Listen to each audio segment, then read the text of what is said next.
I'm Kaylee, and it is time to reveal my surprise 2024 reading goal.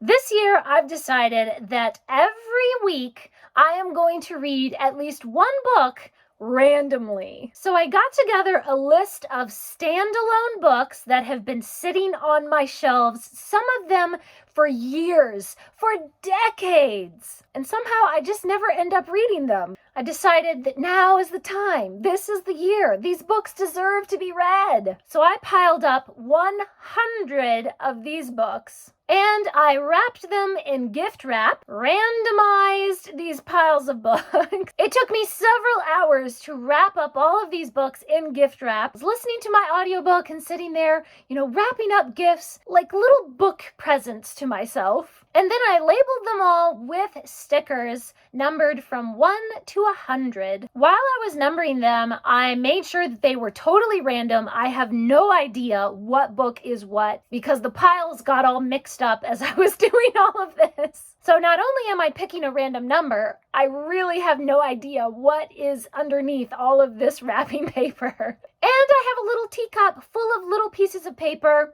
that have numbers 1 to 100. My goal this year is to read at least 52 of these books, at least one every week. However, I went ahead and did 100 just because that's a nice round number. And I figure if I get excited and I just finish one book, or even if I DNF a book, then I'll go ahead and just pick the next one to read. Of course, this is in addition to all of my other reading goals this year and readathons that I'm participating in. But even if I don't end up reading 52 or all 100 of them this year, it can just kind of continue on into next year until they're finally all read. Every time that I pick a random number and unwrap a new book, I'll be doing a short or a reel on Instagram or something, so you guys get to come along with me in that little moment of discovery when we figure out what is the next book going to be. So leave me a comment and let me know, what do you guys think of this idea? I actually saw a few people doing this on Instagram and I thought it was such a cool idea that I decided I had to do it for myself. Leave me a comment and let me know, what do you think about this? Am I crazy to add this reading goal, this whole big wrapped books challenge on top of all of my other reading goals? Am I just nuts? Of course I'm nuts. I'm a booktuber. I'm crazy about books. Normally, I'm such a mood reader that I don't know that this would work for me. However, in recent years, I haven't been as much of a mood reader as usual. And I feel like most of these books are ones that I would probably enjoy. No matter what sort of mood that I was in, I would be ready to pick up any one of these. And because they're all standalones, it doesn't matter what order I read these things in.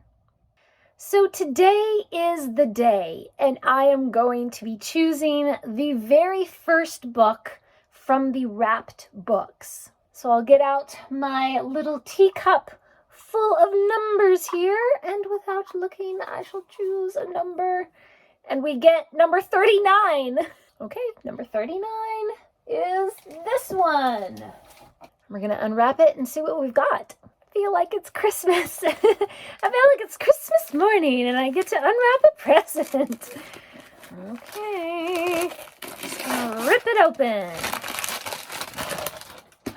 A Confusion of Princes by Garth Nix. Oh my goodness, this is a great one to start with because I love Garth Nix. I've read a lot of his other books, and so I'm excited to start this one. This is the perfect way to start out my wrapped book reading challenge. And of course, be sure to subscribe and follow me on Instagram so that you don't miss my shorts and my reels all about unwrapping the books. Thanks for watching. Please subscribe and remember, the right book in the right hands at the right time can change the world.